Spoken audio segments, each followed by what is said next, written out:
Staying at school. Will everybody? Going in the back? No. It's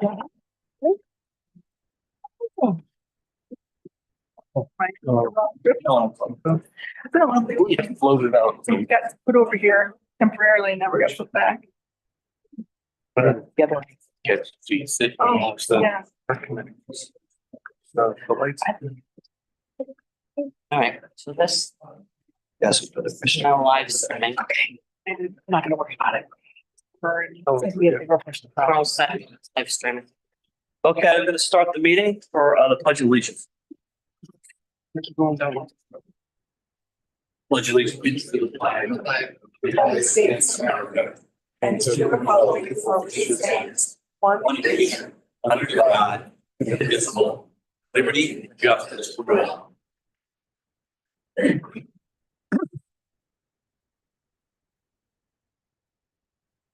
You all for coming. We have any announcements? I have two We brief. have two announcements. I have two brief announcements. First, as you may see, there's a sign here. We have assisted listening devices for anyone who needs them. Carol can set you up with one. They have disposable earbuds and they have their individual volume controls. And they're made in Voyage, so you can report back and let us know how they work, but here for you if you need them. And secondly, our new Director of Senior Services, Pamela Coward, is hosting a meet and greet coffee hour Monday from 9 to 11 here in council chambers. For anybody who wants to stop by and introduce themselves and get to know her. She's going to also go drop in at the senior lunch next door after that, just to see anybody she didn't get a chance to see here. So that's all I got. Thank you. Any other announcements? Yeah, not seeing it. Thank you. A motion to approve the minutes? Motion to approve the minutes of Second. February 23rd. Second. Any discussion? All in favor? Aye. Okay. Thank you. Department head reports, a motion, Motion to place the department head reports on file. second. All in favor? Aye. Aye. Okay, old business one. Receive a letter of interest for vacancy on pension committee and consider appointment. Carol, do we have one? Yes. Yeah, you should have it in your packet from Trip Sampson. Have a motion.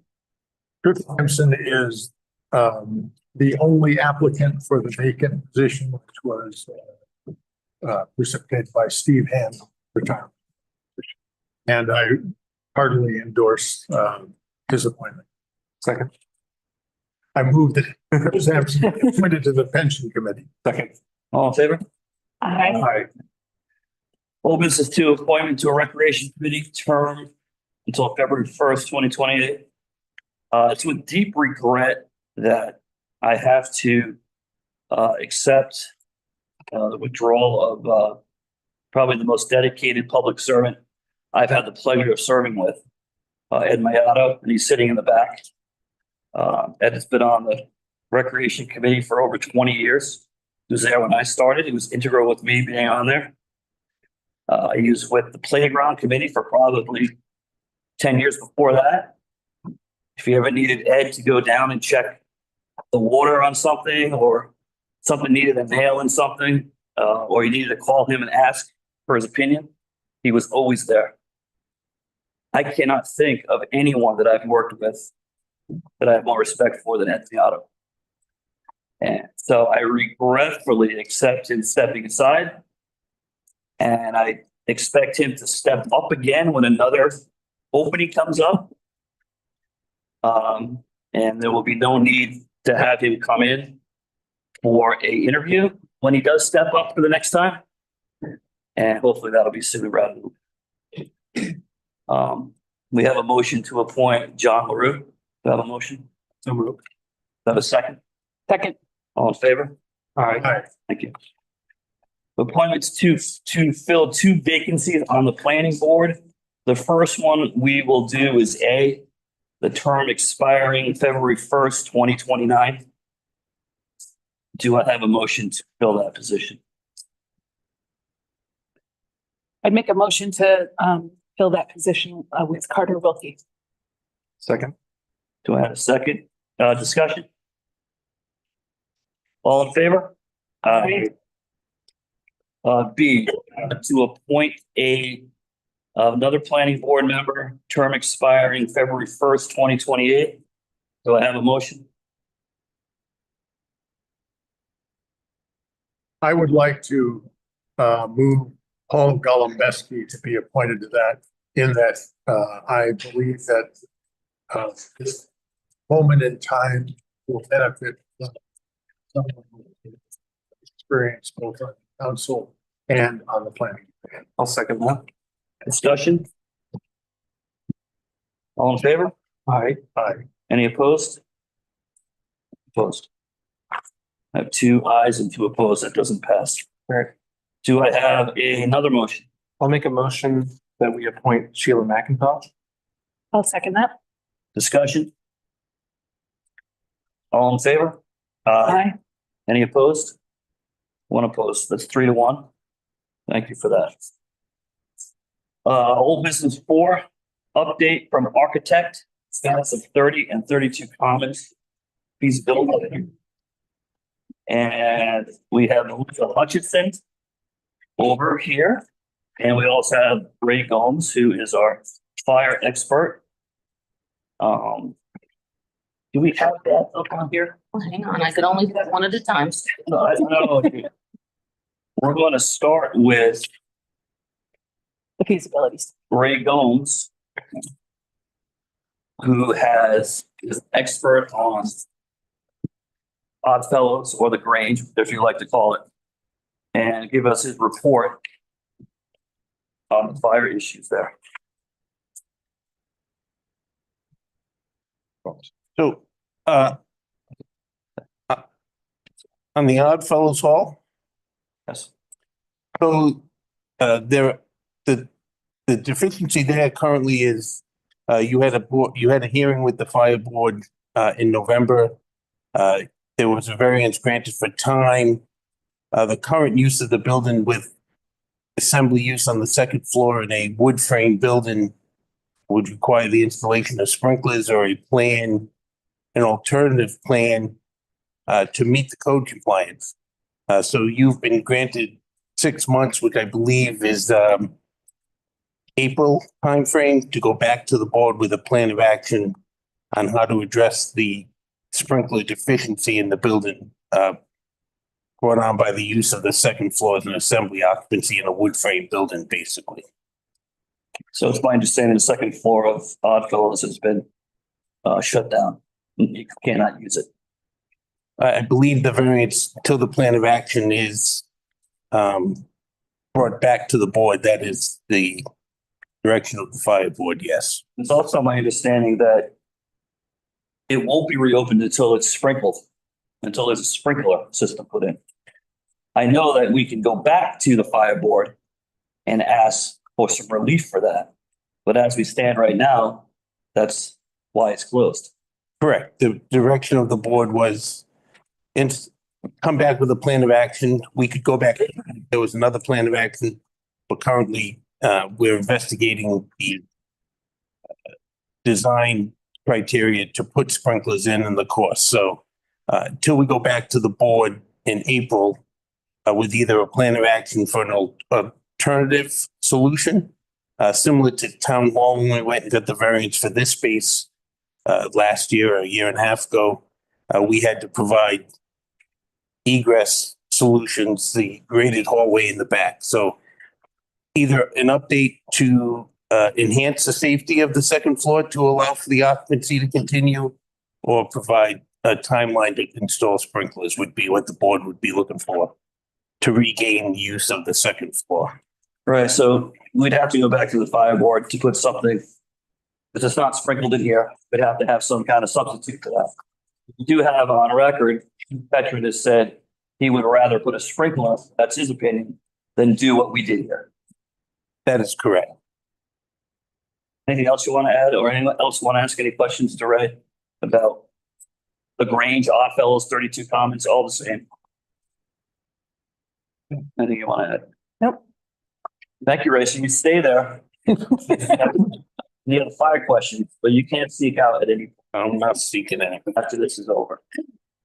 So Melissa Hutchinson, you're next, and you have a feasibility study. Do we have this first 2 pages, Carol? That we can put up? I can walk people through and kind of summarize while they're looking at the drawings. Yep, that's fine. I'm sorry, sure. So we hired Melissa to do these works. So I don't, if you see me fumbling up here, I don't have what you charge us, the $4,000 up here. Do you have that with you? The steps, the phases that you did? I actually don't, but everything that I talked about is kind of outlined in the feasibility study, so I can walk through it. Okay, go ahead. Okay, so we'll talk about each building separately, and I kind of this was an information gathering, so the idea of this report is that we had an understanding of the significance of the buildings, what they've been used for in the past, and then deficiencies or things that are concerns. And then finally, kind of a look at the potential for what could be in those spaces and what the benefits would be of that, or the challenges of that. So starting with 30 Commons, that's the building we're referring to as the barn. So on your plan, that's the building on the left that's kind of at an angle.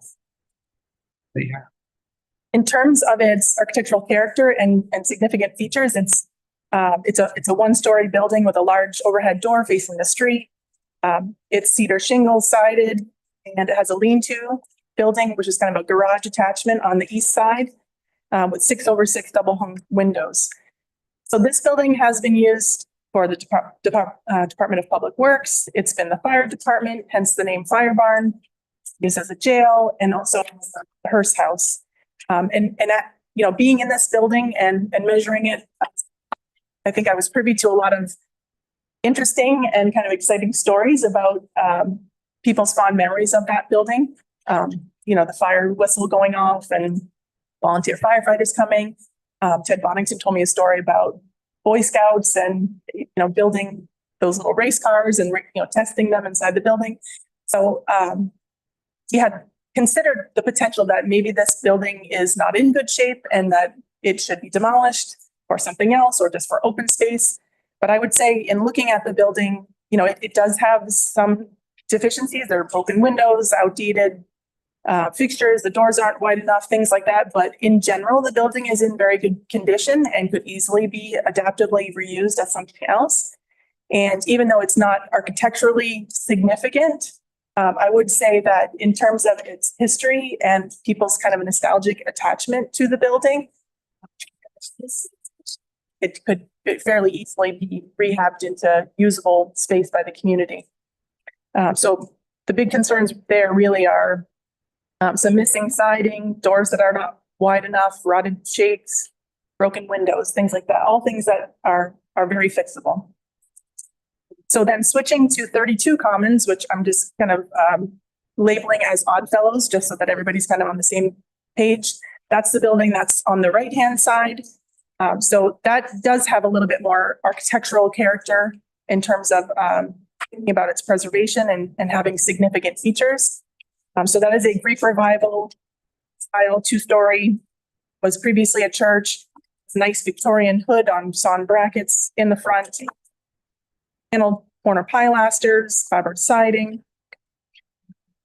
And that building previously was a Methodist church, was the Oddfellows, the Connaught Lodge, the Grange, the American Legion, Senior Citizens Club, and the police station. It has had many uses and has already been adaptively reused. And we know from historic photos that the pair of symmetrical stairs on the front of the building are not original to the building. Those 2 doors on either side used to be windows, which is why the one on the right is a fixed door that actually doesn't operate. So there you can, the buildings are kind of, that's the street view of those 2 buildings side by side. So you can kind of see the relationship of the 2. And there is about a 9'6" space between them. So you can potentially drive between those 2 buildings. So currently, Oddfellows building is used by the LC Makers, the Boys and Girl Scouts, the Little Compton GOP, Secana PTO. And there is an elevator in the building which functions. but the elevator, isn't currently, it's a limited use, limited application elevator. And so, we'll see that if we were to continue using the building as an assembly building, that elevator would need to be replaced. Not just the elevator itself, but the entire shaft would need to be rebuilt because the elevator and the cab are not large enough for it to function. So biggest concerns about that building are the elevator needing to be replaced. That it, like Ray said, it would need to be fully sprinklered. There's limited natural light coming into the bottom level. There are large windows, but the second or bottom sash of those windows is not operable, and there's just an infill panel behind them. So there's not a lot of opportunity for fresh air and light into that lower level. And then the stairs on the exterior would be replaced if we were just leaving it as is, because the stairs are not dimensionally code compliant. And so there would be an expense if we were to the rear stair would still need to be a covered staircase. And then other kind of more minor things like, shutters in disrepair, peeling paint on the exterior. And there's a pull down stair to the attic that doesn't operate because when you try to pull it down, it actually hits the elevator shaft. So that was fun trying to get up there. So we also pulled together with Victoria's help, talking to people in town and asking ourselves, what are the needs for additional space? And so there are definitely needs for shared community space. There's a lot of different groups that meet, but they meet fairly infrequently. And so to have a shared space that can be used by multiple groups made a lot of sense. There was also a big need for a dedicated senior space that senior citizens can use. That would be their own space, not necessarily shared with a bunch of different users. And that the town also has a real lack for affordable housing, specifically senior affordable housing. And so we began to look at an option where potentially we could get living units in these two buildings and that they could work as a group of buildings together. One other thing to note is that the septic and the water supply for these two buildings it's on one contiguous lot with the Wilbur School, Wilbur McMahon School. And so the water supply and the septic is shared with those buildings. So when we looked at, what you're looking at on the screen now is the proposed. And so what you'll see is that in the fire barn, there are, in this proposal, we would have 2 senior affordable housing units that would be ADA accessible at the ground floor. And that there would also be a dedicated multipurpose community center, which is kind of that large rectangle in the center. And that the lean-to on the east side of the building potentially could be used for the community van so that the seniors living here or using the senior center would also have an opportunity for transportation, that van being housed right there on site. And that we could get some parking if we were to be able to get through the middle of these two buildings, that potentially we could have some accessible parking to the rear. There's also a potential that covered stair on the rear of the Oddfellows building could kind of more directly relate to the entry, so that literally these buildings could be kind of seen as one project together. So in the Oddfellows building, the ground floor would be that kind of multipurpose senior center, which wouldn't really require us to change much down there. But the benefit of having the affordable housing on the second floor of the Oddfellows building would be that we could eliminate the elevator altogether because we wouldn't need elevator on the second floor. And so we would kind of get rid of the need for that expense. And then the area where the elevator and the machine room are on the first and the second floor could be taken back so that square footage could be usable space. So on the second floor, we would have 2 additional affordable housing units. So essentially there would be 4 housing units and 2 of them would be accessible. So that kind of works out that 50% of them, I think only 20% of them need to be accessible, but in this case, we would have 50% of them accessible. So those 4 units would be in a range from $560 to 860 square feet. 2 of them would be 2 bedrooms, 2 of them could be 1 bedrooms. And obviously that's just kind of how we laid it out, kind of thinking about the best and highest use of the space, but that's just a proposal. They could be a variation of a lot of different things. There could potentially be 3 units or 5 units, smaller units. So in either case, that the Oddfellows building would still need to be sprinklered, but essentially we wouldn't have the cost of rebuilding the stairs at the exterior. There's an interior stair right now that half of that stair exists. So we could put the original stair back on the interior so that you would come in that lower door, and that would be kind of like a shared space, and the residents could go directly upstairs on the inside. Stairs that would be beneficial because they wouldn't have an icy, snowy staircase. They could come inside of a heated stair on the interior. So good in terms of being historically accurate to what was original to the building. And then obviously we would replace the original configuration of the windows at the front facade, which would allow for additional light and ventilation for the residential units and also for the meeting space on the ground floor. So the benefits that we see, so that on the right there on the Oddfellows building, you can see the 5 new windows on the front facade with shutters that would be put back to the way that they were to the building originally. So the benefits we see to that type of option is that it's providing near affordable housing for units. The town commons is a very pedestrian friendly space, and that the senior center would be right there, very convenient for the people who live on site. Right. So right now at 5 o'clock, pretty much everyone's kind of leaving town common. But to have people that are living here full time and eyes kind of on everything just makes it more secure that there are more people here at more times during the day. If these were to be 4 condominium units, they could be added to the town property tax roll. So that would be good for the town. The town would still have a presence in both buildings because of the community center and the senior center. But in terms of thinking about life cycle costs of the buildings, that wouldn't be completely on the town because the residents there would be contributing to the maintenance and the care for those buildings. So there would be no expense to replace the elevator, no expense to repair the front stairs. Church Community Housing in Newport, specifically Christian Belden, who is the director there, and he took a look at our plans and gave input. And so that the housing component could be developed with the help of Church Community Housing, so that they would take on the kind of the organization and the financial structure for that. There's also a potential that the automatic sprinkler system could be funded by a grant from the Rhode Island Chaplain Foundation. Obviously, that's a big expense, somewhere between $200,000 and $250,000, and that the front facade would kind of be restored. You can also see on the fire barn, instead of that large garage door, we've added 6x6 windows there so that building could potentially have more of a residential look while still maintaining its character as kind of the original fire barn.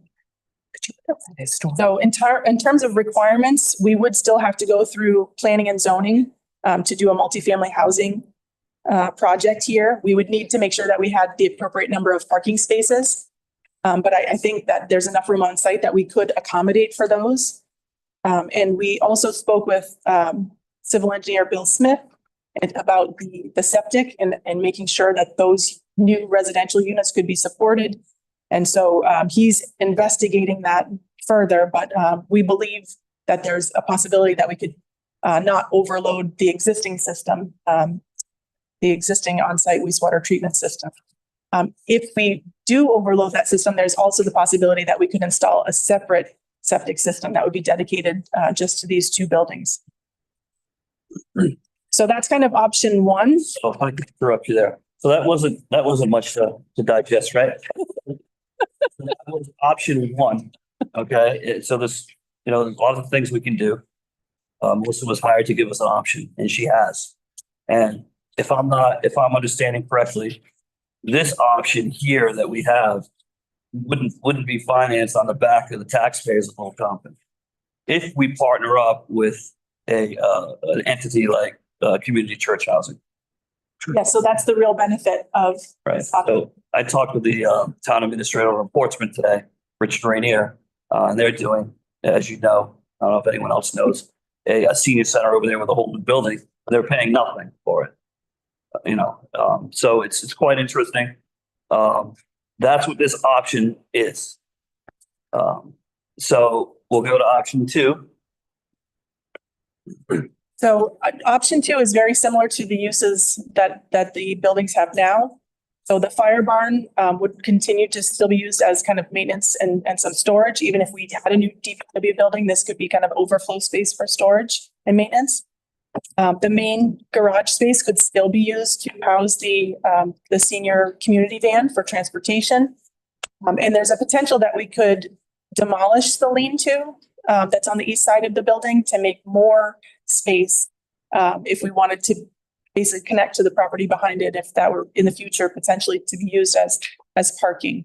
That lean-to right now is missing its siding. It's just has exposed zip wall sheathing. So potentially if that space was not going to be used, then it could just be taken off instead of incurring the expense to properly sheathe it. And then the Oddfellows building, the ground floor would still be used as a senior citizen space. When we talked to Christian Belden, he was saying that, the seniors would love to have a space with a kitchenette, a lounge, potentially a library, a fitness area, and that there could be some flex space that things could be rearranged for different activities like bingo and things like that. But that the current users like the Oddfellows, the Grange, the American Legion, that they would still have a home that they could use even if it's infrequently as it is now. And then the upper floor of the Oddfellows building would be used as a multi-purpose community space.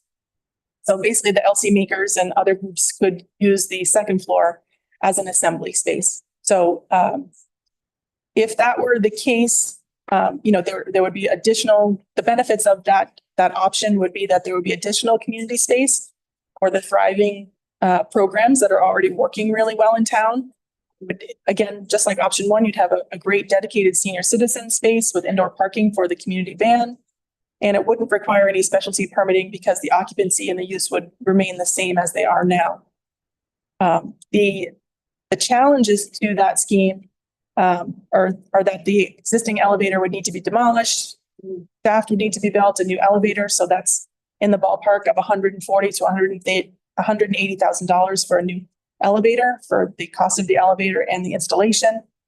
We would still need to fully sprinkler the building. So that's again, $200,000 to $250,000.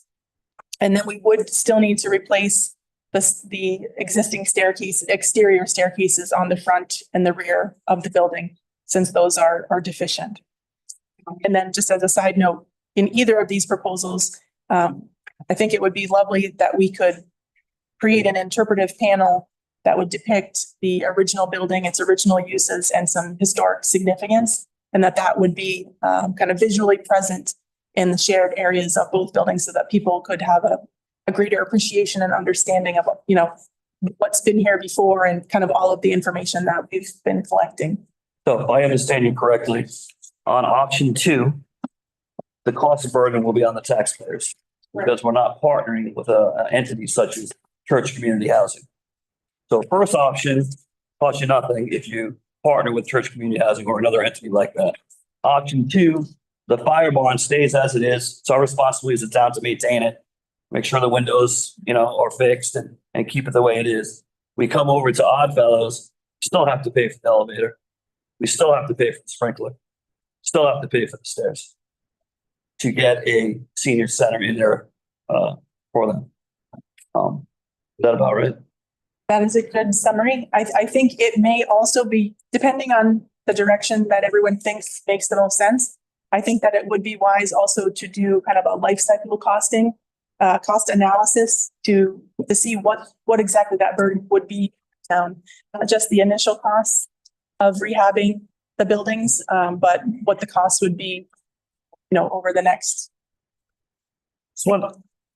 Thank you. If you can stay in this discussion. Victoria, do you have something to say to this discussion?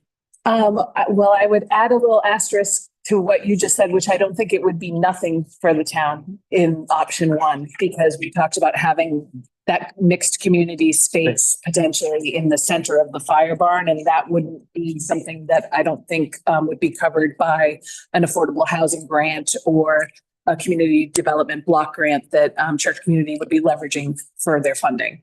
So my understanding is that church would go for federal, state, and community grant funds and different private sources of funding to basically piece together the financing.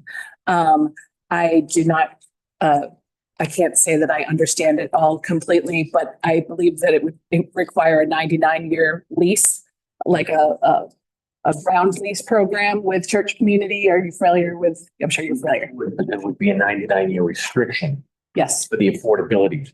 yes. That flows from what the requirements would be, not necessarily with church, Mhm. but with whatever entity will be monitoring.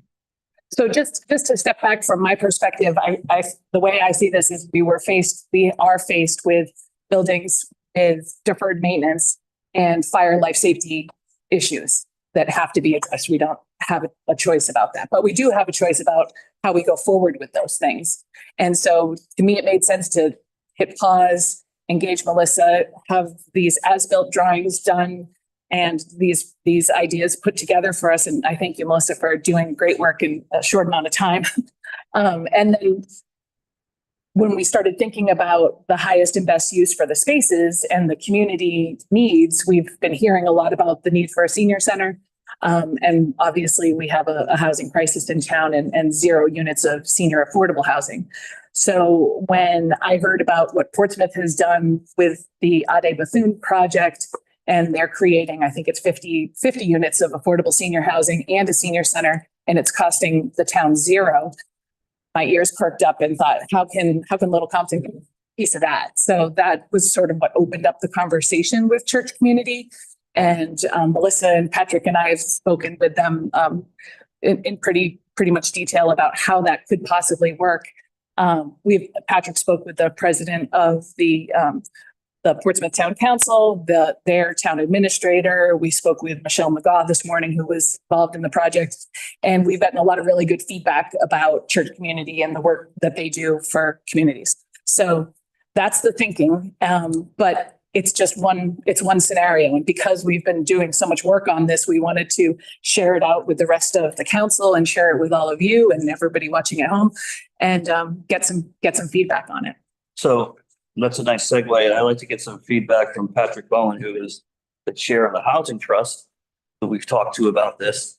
And obviously, we'd like his opinion on it, if you go to the podium. Yeah, so my name is Patrick Bowen. I do chair the Little Compton Housing Trust. I heard about this proposal some time ago, and I've been very enthusiastic about it. Melissa, thank you for your work.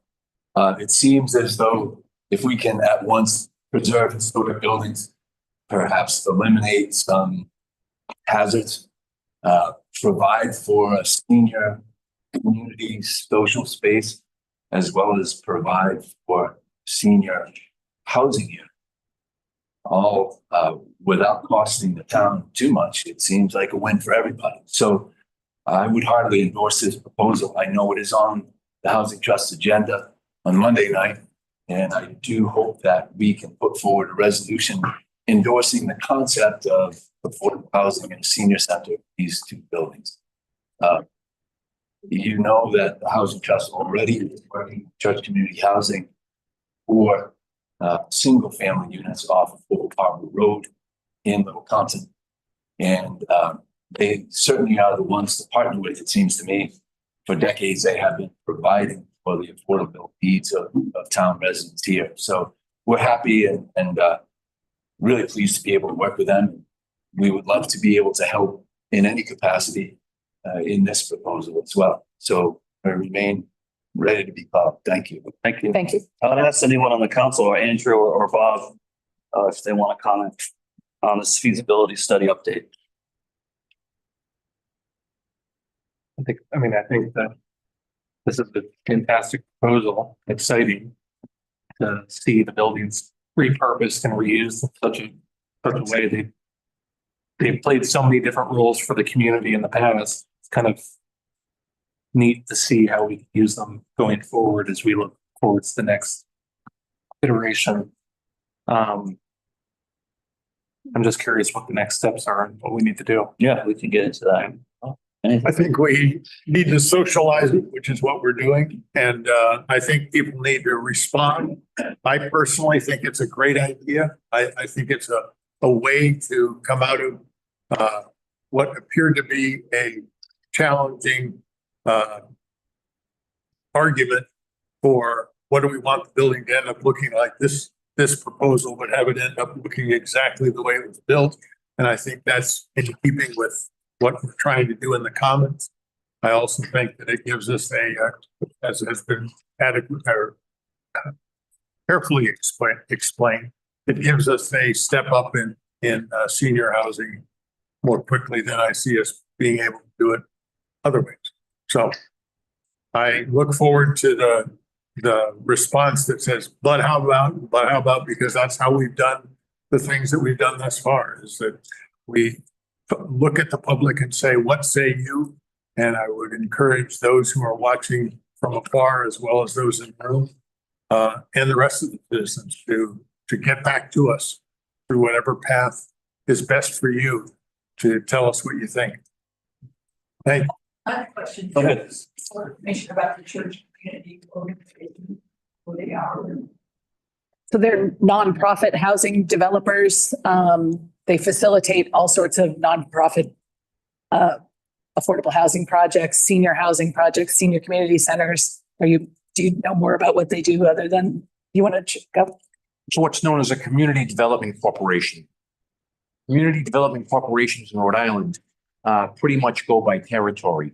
Down in Newport County, it's church. What happens is they're charged with developing affordable housing. They have two functions. They assist in the development, as you see here, and they also act as what's known as monitoring agents for affordable housing developments. What that means is they're charged with making sure that when somebody gets approved for an affordable housing project, that the requirements are adhered to, the amounts that are charged are appropriate, and that all of the other things that towns require for these happen. So that's what they are. They have a distinct legal entity charged with affordable housing. Some money. Well, it comes from a couple of sources. It comes from the federal government. Part of it comes from the state. Part of it comes from private investors who get tax credits when they invest in affordable housing projects. That's actually a big business. There's other grants that come in too. So they serve as a so-called pass-through entity to make sure that money that is set aside for affordable housing gets to affordable housing projects. They're not private developers. There's two types of affordable housing projects in Rhode Island. One is for community development corporations, which are typically 100% affordable housing. That means that the entire project, all of the units are affordable. In Rhode Island, private developers are allowed to put subdivisions and other projects in that only have 25% affordable housing, even though the entire project gets that treatment. CDCs are not involved with that. Any other questions? Be happy to answer. I would add to the tax piece of that is appealing to me is that these tax dollars they're coming back to us, right? So we're all paying our taxes to Rhode Island, and Rhode Island is deciding how to spend their money. And it's being set aside for affordable housing projects, but none of it has been coming back to, or very little of it has been coming back to us in Little Compton. It's been going to other communities that show or can demonstrate a greater need, or where affordable housing projects are just more feasible because of municipal utilities and space and parking and public transportation and all of that kind of stuff. So we haven't seen a lot of those tax dollars come back, but this would be an opportunity for that, which I think is a great feature. I also just wanted to add that as part of the homework that we've been doing on this, we've spoken with all the users of the Oddfellows building upstairs, downstairs. So we've spoken to folks at the American Legion, Boy Scouts of America, Girl Scouts of America, PTO, GOP, Odd Fellows, Grange, and Makers. And so we've had conversations with everybody to understand when they use the space, how much space they use, how many people come, what time, what days.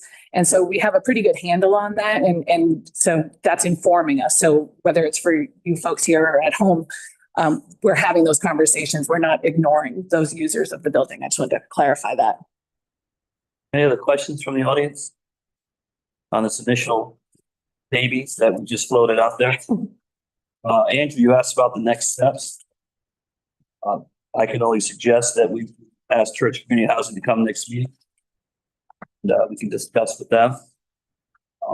Maybe charge myself and Council Vice President Talbot to continue the work we've been doing. And 3, I think you mentioned to do another feasibility. Well, like a capital needs assessment, is that what you were suggesting? Capital needs assessment. So that would do what exactly? That would sort of look at the immediate costs if we were just to renovate the building as sort of as is, and then do a life cycle projection on the expense of the building going forward? Right, and so there are also options with the housing, if the housing is rental or if it's condominiumized. And so we could look and make sure that we're choosing the right option or understanding our options.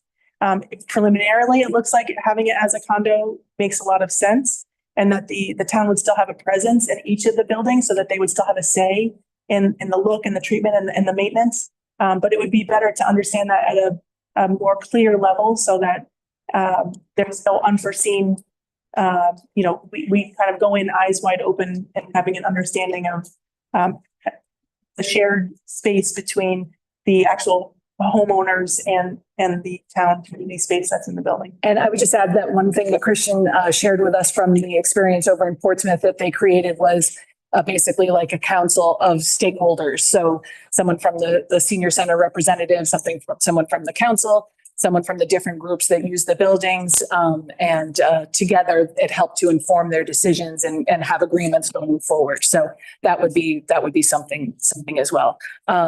That capital needs assessment costs money, right? So I think it's probably in the neighborhood of a few $1,000s, and I don't know if we want to think about that, just to talk about that tonight or not, or if we want to, how we want to proceed with it, or if we just want to get Christian here. And I'm not sure what you guys want to do next. But we have another question in the audience here. Martha, how are you? Good. I have a question about the legality of condominiums in Compton.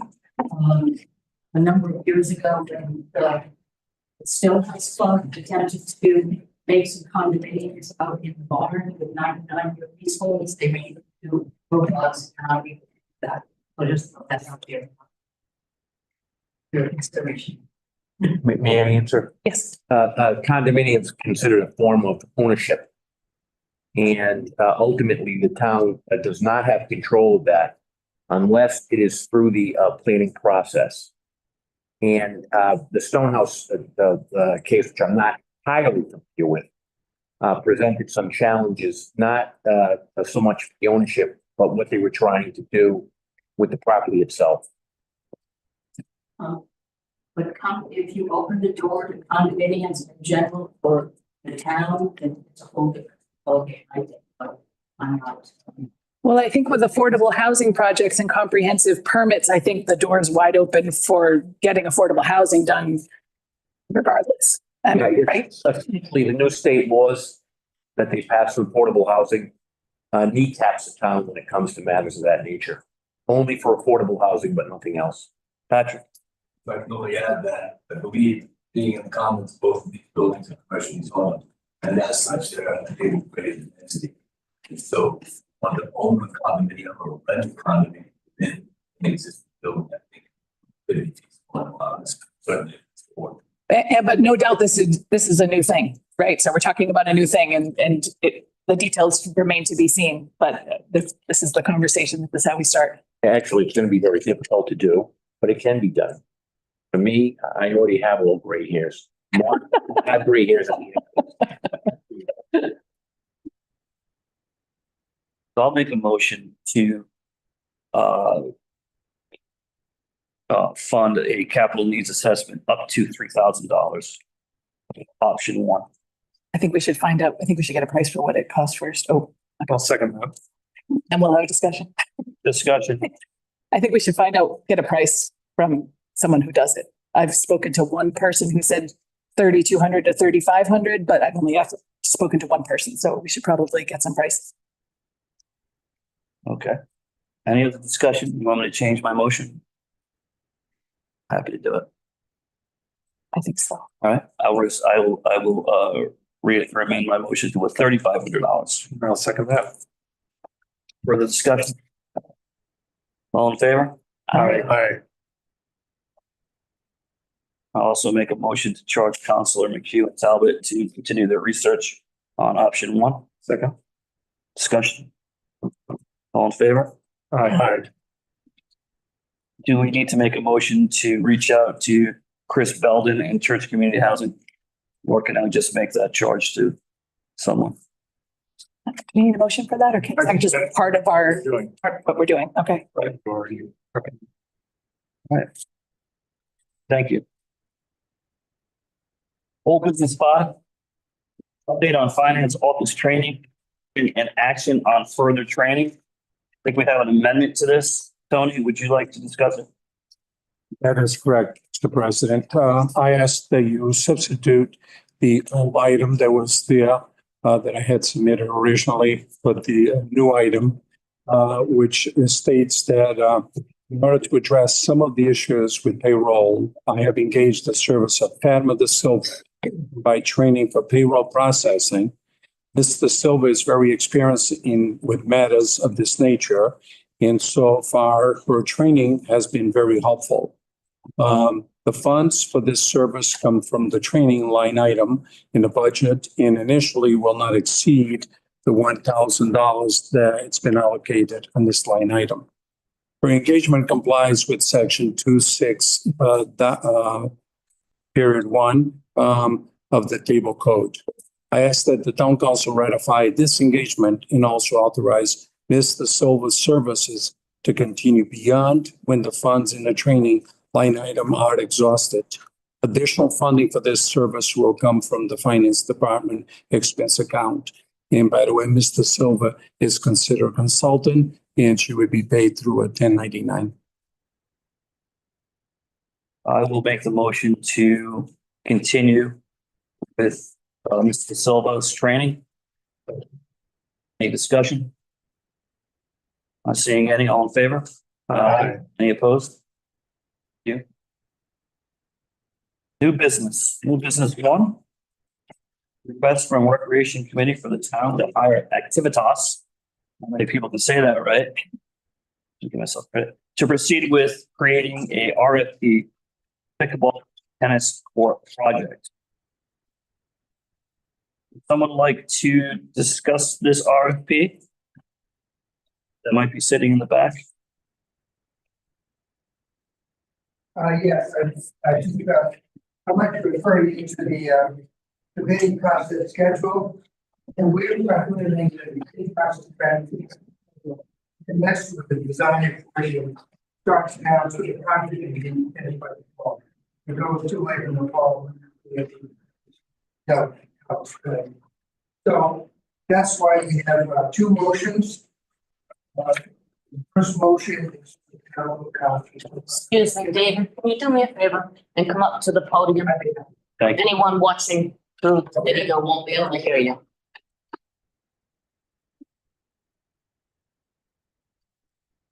So we wanted to get the bidding process started. And so it would be done by the fall. The recommending of 2 motions. One, that Little Compton hire Activitas to prepare the design necessary to start the bidding process and design for the paddle and tennis courts, infrastructure necessary for the lights, but not the lights. Okay. Now, we also have a second motion that the town of Little Compton budget an additional $100,000 towards these courts as a contingency to ensure we have enough funds for the project. So we will get to that one on the next slide. Okay. You see that. I'm happy to make that motion to grant the town to hire Activitas for the RFP.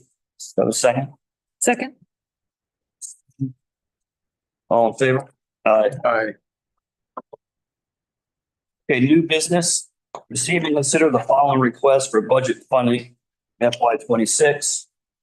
If anyone is not aware, the town historically has had a folder, it's called a budget folder for requests outside the budget, the original, the budget. I have that folder in my hand.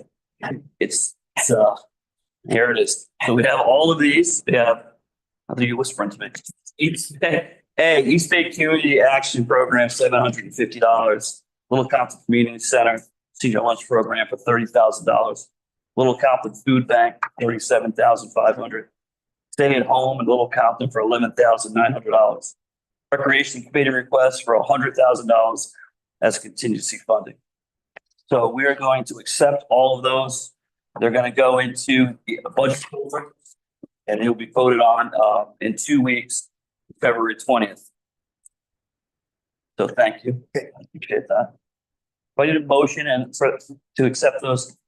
Put them in the budget folder. Yes. Can I get a motion? So moved. Do I have a second? Second. Discussion? All in favor?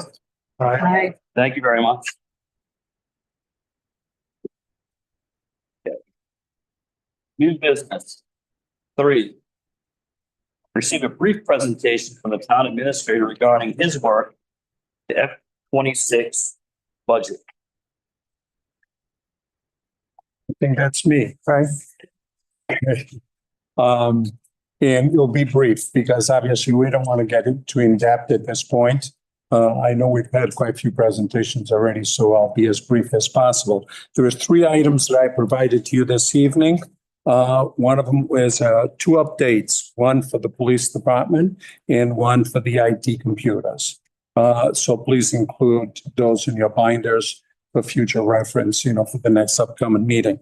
The other page is a summary page highlighted, and obviously there's some items that you've entertained this evening, which are highlighted in yellow. And we anticipated, not sure, obviously you're going to receive and keep on file those at this point in time, but we included them so that could be part of the that bottom number. That being said, if you look at the summary page, the proposed budget appropriations, and by the way, Martha is here. She's been a tremendous asset in help in my absence, as you know, with medical and all of that. She's done a great job putting the pieces together. So it's very much appreciated, Martha. And not only her, but quite a few other folks in the departments were very helpful, Carol and a few others. And that certainly is appreciated. So it made my job a little easier to pull the pieces together and work with Martha on this. But this page here, the summary page is exactly that, is a summary of your binder. If you look at the bottom line, each one of the accounts of the departments, that is reflected right here on this summary page. If we look at the bottom number, as you see right now, the proposed budget, according to this at this time, is $18,138,063.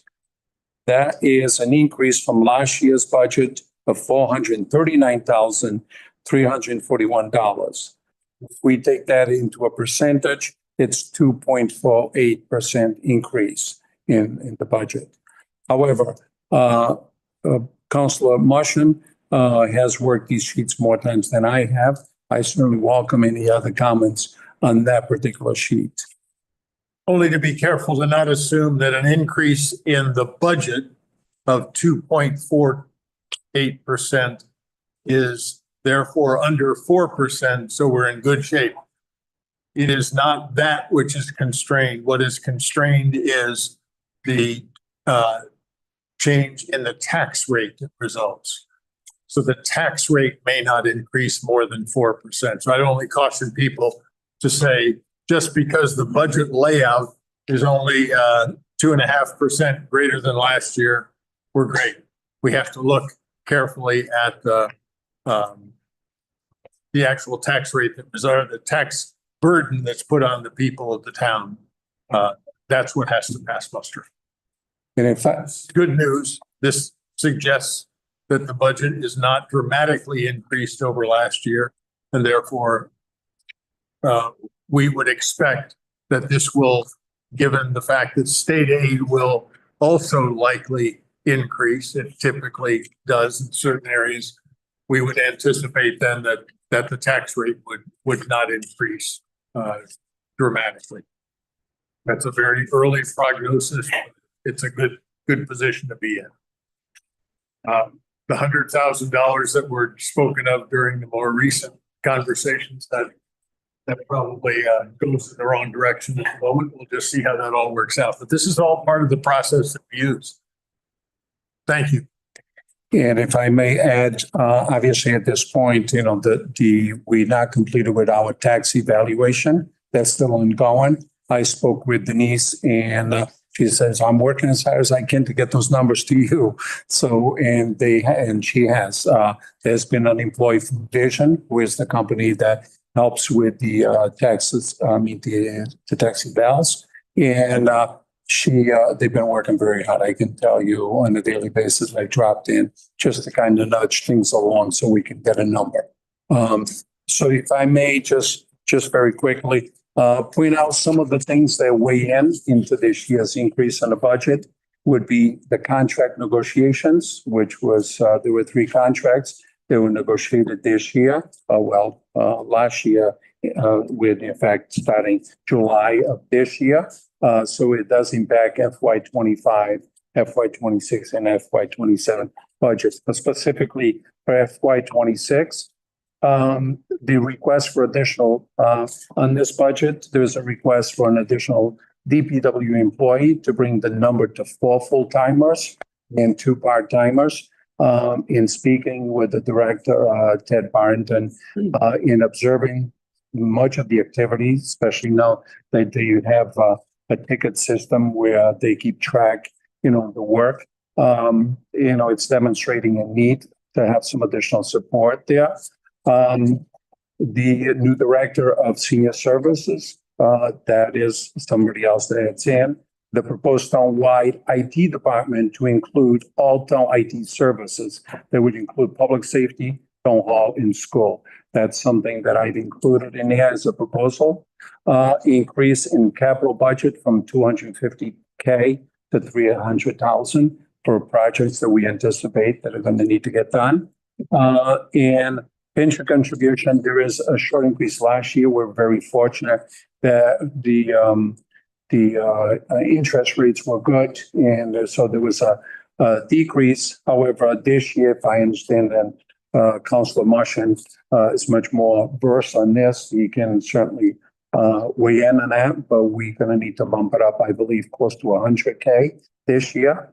And of course, the most recent request of the tennis/pickleball court. So those are all items that you can see are weighing in on the budget.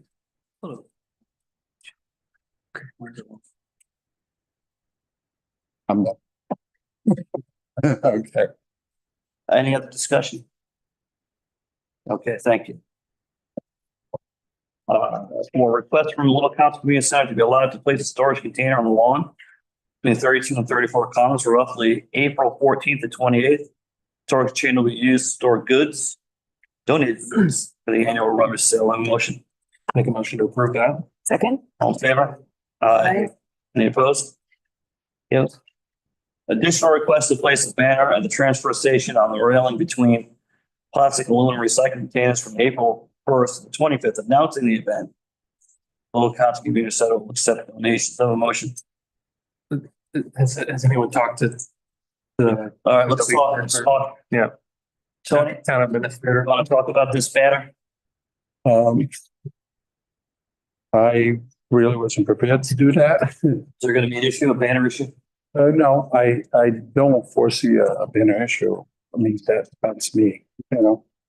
Well, I'll make a motion to approve so long as they get approval from the DPW director. Yes. All right, have a motion, have a second. Second. Any more discussion? In favor? Aye. Yes. 5, statutory notice of claim under RIGL 4515-5 received from Ron Bond in law regarding Mary Serber. I'm going to make a motion to deny the claim, and I'm going to refer it to the interlocal trust. Second. Any other discussion? All in favor? Aye. Yeah. Communications. Letter from the Portsmouth High School Post-Prom Committee asking for support in the form of a donation for this year's class of 2025 post-prom celebration. I'll make a motion for a donation of $150 to the Portsmouth High School Post-Prom. I'll second that. In favor? Aye.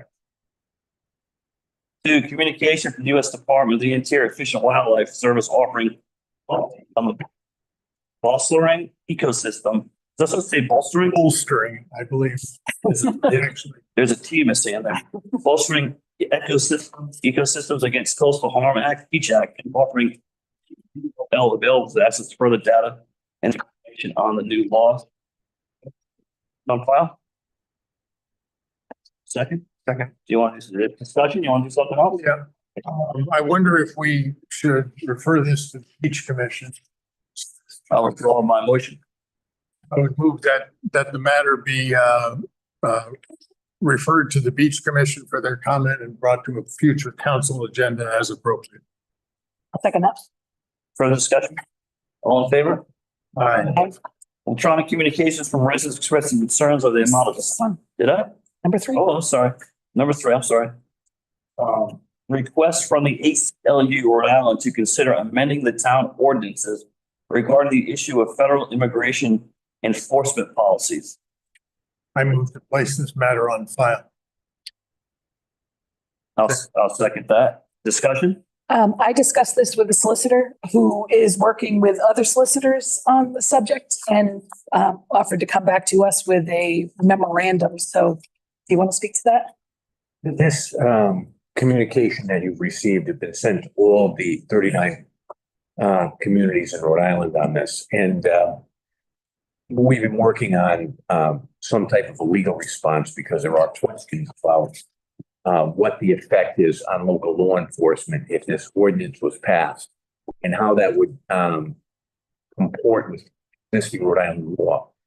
So it's something that we're all working on, and I'm going to be preparing a memo anyway.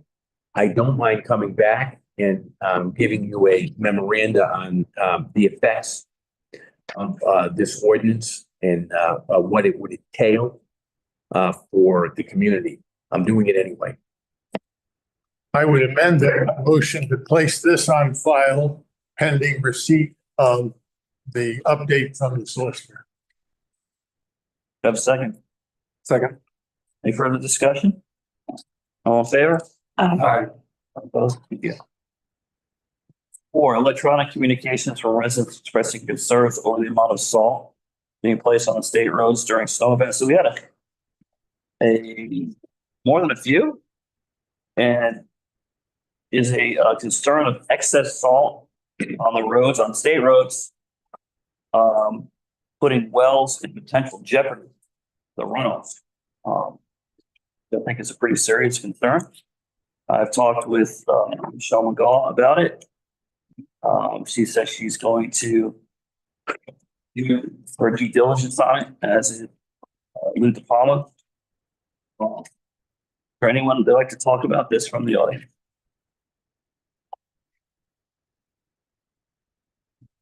Solicitor, do you have any views on this one? It's a concern statewide. I think it's appropriate that you're referring it to your legislative delegation so that they can contact RIDOT as to the environmental concerns, particularly Compton, where the water is obtained by wells. I think it's appropriate. I know that you do some work for the CRMC. Yes. Is that true? Yes, I do. Yeah. You also refer this to the DEM and ask them their opinion on how much salt we put on roads. rural towns like this that have wells? Is there a ratio? Is there someone smart up there that knows how much salt goes on roads? Is there a ratio of sand and this? I mean, No comment on that, but I think it's referred to DEM also. so do I have a motion already? No. No motion. So I'll make a motion to refer this concern to our legislators, which I already have. And also I'll charge the solicitor to craft something up to send to your pals over at DEM so they can inform us of what their ratio and what their plan is for salt on state roads and towns that have wells like that. I'll second that. You got a second discussion? Just that I would replace. Or let's replace pals. The motion should be to refer this, I Right. believe the motion should be to staff. Staff. All in favor? Aye. Any opposed? I'm not saying aye, thank you. Consent agenda, anyone would like to take anything out of the consent agenda? Motion to place a consent calendar on file. Do I have a second? Second. All in favor? Aye. Pay the bills? Motion to pay the bills. Second? Second. All in favor? Aye. Motion to adjourn? So Have a second? Second. All in favor? Aye. Thank you.